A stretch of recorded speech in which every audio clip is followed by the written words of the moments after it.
Jeffree said, there's always something. What are the chances?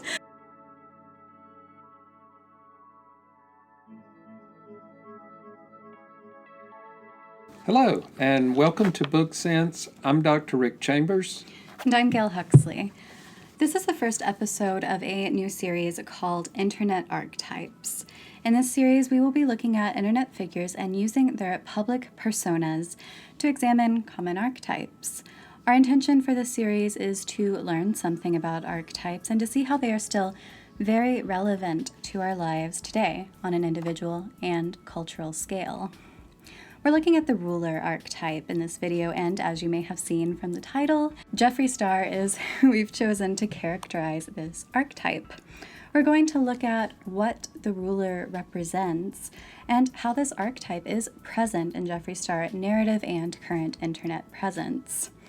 I'll say this in every video discussing a public figure. We are drawing from what they have shared of themselves online, how they portray themselves, and if necessary, any commentary or news concerning them. There's no way for us to know who they really are, even if we can make some assumptions based on their actions. And I will also say that you probably will see us looking down a lot because we are reading off of a script. Because we are talking about somebody, like a real person, we don't want to make any assumptions or get anything wrong, so we're being pretty careful about it. The word archetype has already come up several times in this video. If you're not quite sure what it is, Dr. Rick will explain. So no one has ever understood the concept of archetype in one exposure or from one definition and without context. I'm going to be using a Jungian understanding of the term, and it's people embody or manifest recognizable patterns of behavior. And so it's as if archetypes can live in and motivate and move individuals, small groups, even nations or civilizations. They're eternal and much bigger than a particular individual or the individual's will. They are impersonal, irrational, and powerful. And they have no concern for the consequences or life of the individual, and they seem to exist beyond a moral or ethical sphere. This might be a more personal reading of what an archetype could be than you're used to, but it's almost as if they're a living being. And so now that we have an idea, what does the ruler as an archetype represent? Some words that come to mind when thinking of the ruler are power, control, wealth, and responsibility. The ruler doesn't necessarily have to be a king. The ruler is embodied in positions of leadership, like a politician, your boss, or at best, a role model. There are positive and negative sides to every archetype. When the ruler is healthy, they operate from a centered mindset and a balanced ego, contributing to order in whatever it is they're in the position of leadership of. And the community flourishes when a caring, healthy ruler is in charge. If the ruler is weak, or mostly in a negative state, they can be self-centered, envious, and in need of admiration, constant need of admiration. They will see threats everywhere, especially from someone younger who could seize their position. An unhealthy ruler is unable to delegate, and they're more likely to be authoritarian. So why did we see the ruler archetype within Jeffree Star?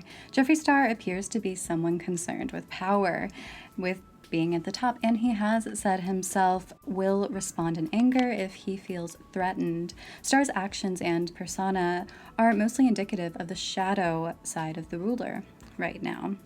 We don't excuse any of his actions, and it's not our place in many circumstances, but we want to look at his story to understand how this ruler pattern of behavior and exclusive focus on power, control, and success can turn destructive to everyone concerned.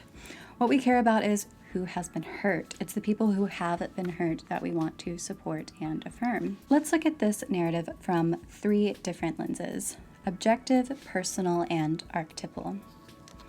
I called the first narrative objective because I searched for factual information about Jeffree Star. I listened to Star tell his own story in various videos, but I also read a few articles, and hopefully they are correct. Jeffree Star was born Jeffrey Lynn Steininger, I couldn't find an exact pronunciation, on November 15th, 1985 in Los Angeles, but he was raised in Orange County, California. Jeffrey was raised by a single mother and has said that he grew up in an abusive, violent environment. Jeffree Star has said that he was bullied as a child for being different, and it hurt him, but it also made him fearless and more attached to his individuality. He began to experiment with makeup in high school, eventually using a fake ID to get into Hollywood nightclubs where he met celebrities who hired him to be their makeup artist. Star rose to fame on MySpace, where he used his platform to promote his fashion and music career. Star released only one album in 2009 called Beauty Killer. In Shane Dawson's documentary about Jeffree Star, Jeffree said that he was nearly bankrupt after his music career had ended. He used the last of his savings to begin Jeffree Star Cosmetics in 2014. Jeffree then started to promote his makeup on YouTube, where he grew a large audience.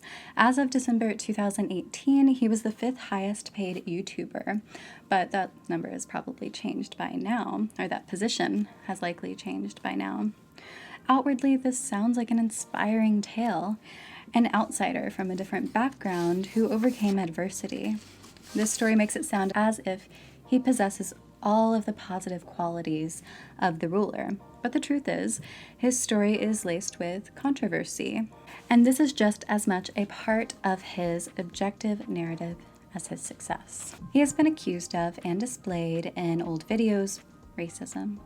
Star has lashed out publicly at those who criticize him. He has made contradictory statements that undermine his legitimacy, making it look as though he is willing to look the other way in immoral, harmful situations, as was the case with Dobby Vanity. And Jeffree has been accused of, allegedly, manipulating and blackmailing other YouTubers. He has apologized for his past behavior, but the apologies often seem disingenuous, deflecting the conversation away from what really needs to be said. Or they've come across as non-apologies. In his most recent apology video, Jeffree promoted his makeup brand. Many question how Jeffree Star still has a platform. The fact that he hasn't been dethroned is attributed to the failure of cancel culture to ensure that the canceled learns from their mistakes and faces consequences. Now let's consider Jeffree Star through a personal lens, how he may view his own story. Jeffree likely has an internalized story about his life, and this comes from narrative identity theory. Everyone lives a story almost within their own head, and everyone kind of writes their own story. Narrative identity suggests that people form identities by integrating their life experiences into an evolving story, a story with characters, plots, and themes. This story gives people a sense of purpose and meaning. So let's imagine Jeffree's personal story from inside his own head. He views himself as a fighter, a survivor, someone who maybe was destined for greatness, as evidenced by his individuality. He's had to work hard for his position and made it despite everyone who tries to tear him down. Yes, he developed anger issues because of his past, but it all came from a place of hurt. He had to battle against whatever was thrown his way, from drama in his past resurfacing, and the battle continues. Threats are ever present, and he won't allow himself to get comfortable. It is a risk to be who he really is, even more so as his wealth grows. So he stays on guard, and in the meantime shows the world the life he has built for himself, the luxury he has earned. Remember, this is his own personal lens from inside his head. Just as the ruler protects his kingdom, Jeffree Star protects his brand and defends it whenever he perceives a threat. Let's look at Jeffree Star through the archetypal lens now. There are times we become more archetype than human, and archetypes aren't balanced humans. This often happens to celebrities and influencers. This is when you see their breakdown. Jeffree Star may have become more archetype than human in recent years, but we can see the ruler archetype in his history. Jeffree Star has often talked about his rise to success. Rulers enjoy the climb, but do they enjoy being at the top? Perhaps Jeffree felt like he had a calling. A calling is powerful, but eventually wreaks havoc on one's life. To quote The Soul's Code by James Hillman, "Riches and acclaim never compensate. Stars always seem displaced persons, always needy, estranged, haunted by an unspoken tragedy that is blamed on parents or betrayals in love, on ailments or forced inhuman schedules. Since archetypes live in the unconscious and the collective unconscious, people act or live out the story with little awareness of where it is going." It is helpful to think of Zeus when considering the ruler archetype. He keeps order and control, but it seems very random and completely at his whim. Would anybody think of Zeus as a good guy or someone they just want to hang out around? It is very dangerous to cross his path and deadly to frustrate his desires. Zeus is in charge and in control, but not bound by principles or morals. Zeus is very concerned that other gods, humans, and nature are in good order, but never applies the same rules to himself. Zeus is very unpredictable and contradictory. There's a YouTube channel, Stories of Old, that has a great video about this archetype of the king. In this video, Stories of Old says that the king has two functions: ordering and providing fertility and blessings. If a king fails to fulfill this role, they risk being experienced as a shadow king. The shadow king is they are their own and only priority. The shadow king can manifest in two ways, as the tyrant or the weakling, and I'll quote directly from the video. "The tyrant hates, fears, and envies new life, which he perceives as a threat to his kingship. He acts violently because behind his threatening front lies a weakling, a man who is not truly centered in himself and is lacking in structure. Because of this, all beauty, strength, and even life energy are experienced as an assault on his passive insecurity, making him irrational, paranoid, and abusive toward others." This is a fantastic description. It's almost poetry, the way Stories of Old writes. Yes, we love that channel. Rulers think that someone will take them down, but often they take themselves down. By comparing Jeffree Star to the ruler, we're not saying he actually rules over YouTube. The ruler archetype exists within. Society may be outgrowing the ruler archetype, but the energy of a healthy ruler can be harnessed within and used for good. It is actually important to be in relationship with the ruler archetype. At its best and most useful, the ruler archetype helps us achieve an inner authority, making it less likely that we will be influenced by people or power structures. Jeffree Star can shift his relationship with the ruler to one of integrity. From there, he is more likely to be able to understand his actions and inspire his audience. Jeffree said he used his MySpace platform to promote self-image and confidence.